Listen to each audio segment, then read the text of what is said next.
morning, friends. I just woke up. Can you tell I'm a little squishy this morning?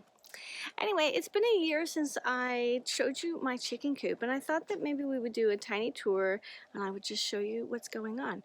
Now, it's spring. It's still kind of cold. It's very, very wet and rainy, and I haven't let the chickens out this morning, so I wanted to show you how I kept it this winter. It was very different than what I've done in the past. In the past, I tend to tidy it up, clean it out, and constantly be on top of that. But this year, I decided that I would take a different route, and it's a little awkward when I empty it out, especially in the winter. So I went for more of a deep bedding. Now, deep bedding is a way of keeping your coop where you put your bedding on the ground, and then as you add more, you don't take out the old stuff, you just put more stuff, new stuff on top. First thing you might notice is that the door is very thick. All of it's very thick. That's because it's insulated. There's insulation throughout the whole thing. This is one of my minis.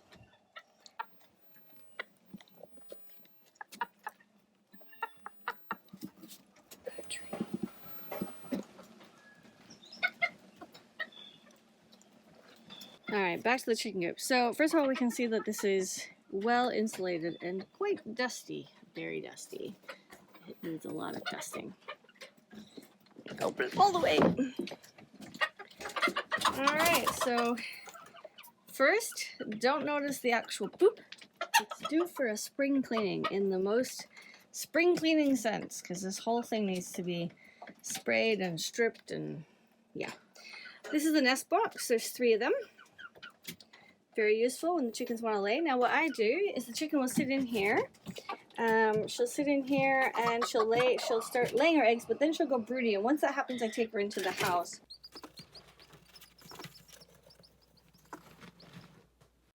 On this lovely string we have the food, and in here I keep the extra food. Up here we have Sarama and his girlfriend, which you guys might have seen before. He's quite adorable. And then we've got the water, okay, for the eggs. And I like to use these. The chickens really like them, especially the big chickens. The smaller chickens tend to use the box over here. On this side, we of course will put up the windows, which now need to be cleaned up, but that top one is way too high and too close to the window. They love to sit up here, and my thought was I was going to put something up there, but they like to line up there at night, so that was really well. And of course there are 4 units you can see here in the bottom, and then 2 spaces where they can nest additionally, and lots of room to run and play on the floor. Now the key is not to have too many birds. If you have too many birds, I think there's only about 20 birds in here now, maybe 18. If you have too many birds, the poop drops. It's too much poop. They can't deal with it, and they're not going to be able to turn it over enough that you can see how messy this is. But what they're doing is they're eating here, but then they love to scratch, right? So in the process of scratching, they turn it all over, and I come in once in a while and I lay some new stuff on top. This is a little shelf we built just so they have an extra place to run and stand in front of the window, because they love to look out the window in the mornings before I come out here and let them out. For last year, I put the heater in that little unit right here. And yes, when I use the heater, I come out and I actually shake it and brush it off every morning or every evening before I turn it on, so that it's not overwhelming. At the very top, we've got a nice little triangle to hang out in, and of course it's warmer up there, which is good. This is one of the reasons why I didn't want the roof too high, to conserve some of that heat. Let's see, what else shall I show you? There's a handle on the inside. This is very helpful. And there's a nest box. There is a rake. And then we made a deck. So sometime last fall, you can see that the ground in here, it's really, the whole thing is actually on a hill. There's a little bit right here, but then it drops down, and the back is pretty much floating with pillars and such to hold it up. And then we built this run. I did put some windows in there. There was a plan to build a little glass gazebo like I did in some of the previous videos, but in this case they never used it because it filled up with snow, so I didn't bother to finish it or even really start it. I just have it placed there. In the winter, the chickens do not like to get their feet wet, so they will come out here and they will, if I brush it off, they'll sit on the porch and they'll enjoy the warmth of the wood if there's no snow on it. So long term, if I was to do anything different with this, I think I would like to make stairs going down and then continue the porch that way, so that in the winter, because the sun is going to hit on about this side, so in the winter they would have more space that I could just brush off everybody, keep it snow free, and they could sit and enjoy the sun, because obviously that doesn't work. But it would need some kind of step, at least to be at the same height as the top here, and to do their own little mini porch. And this is just built entirely out of leftover pieces from when we built our front step on the other side of the house. This little chair, this little stool, this is from my Adirondack chair, and I have it here again so that when the chickens are out, somebody can hop up, somebody can go under, just gives them more options. They do. Now please don't look at the mess. It is a terrible mess out here. These windows fell over just a few days ago. That is covering some peat moss, the wood up here. We built something in the house and it's out there waiting to be moved.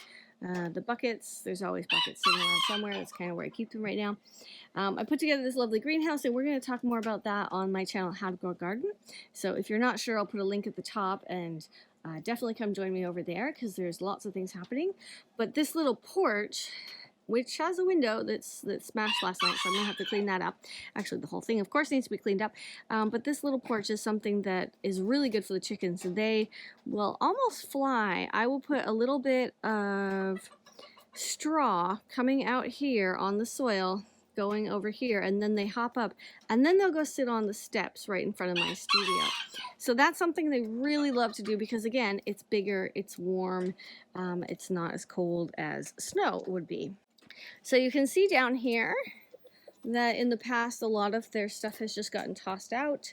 There's even a little bit of garbage that needs to be tidied up. Of course, spring cleaning is always a big project. All kinds of things disappear in the snow by accident. So one of the big reasons why I decided to not empty the coop of all of this mess is because of this little walkway in the front. I need to put a tarp down or bring the wheelbarrow right over and scoop it into the wheelbarrow and then take it away. And you can almost make out the frame way over here.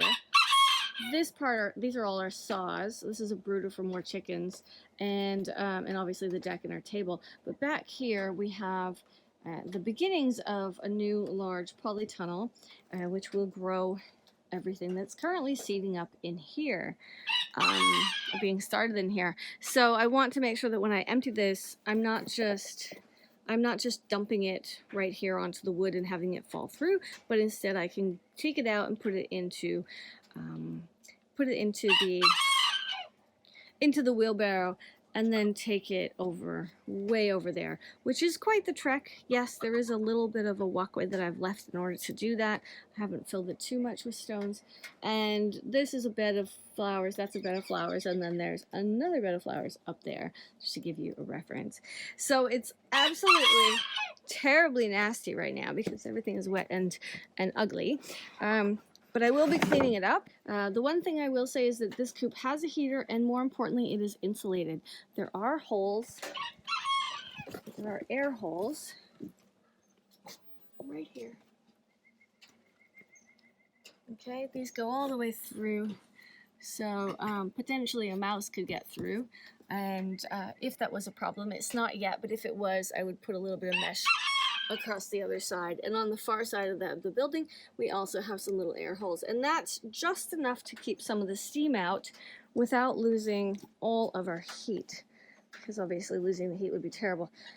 Now over here in the back, I decided to build a run last year. Obviously having chickens is quite a commitment, and having to be home at exactly the right time to put them in all the time is quite exhausting. So we built this run. Now this run was a real throw together. It is entirely built to accommodate the rocks and the landscape. And this is wood we already had. We mill a bunch of our wood, and some of this is leftovers. You can see this was really an emergency. There was a fox. The fox came, and the fox ate one of my birds and was very excited. Actually, the fox ate 10 of my birds and was very excited about it. So I woke up Bo that morning and said, today we're building a run, and this was what we had and how we put it together. It works. It works really well. I didn't have enough of this netting to go top to bottom, so I did the wood. The door, on the other hand, has mesh from the top to the bottom, which is really cute, so the chickens will hang out right here and actually look through and watch me while I'm up there. And then there are all of these lovely perches, and I have other things I'd like to hang, a swing and more perches. I would also like to do something over here, but it's really a long-term project where I create some kind of little greenhouse, possibly using these windows or something similar, getting it off the ground and building it up so maybe there's a platform on the top and the windows on the slant just to catch a little more of the sun. So if they are at all cold, they can go in there. I hope you enjoyed this, and I will see you in the next episode. Toodaloo, guys. Let me know what you want to see. Let me know what questions you have and what you'd like me to talk about. Have a great day. Stay safe. Bye.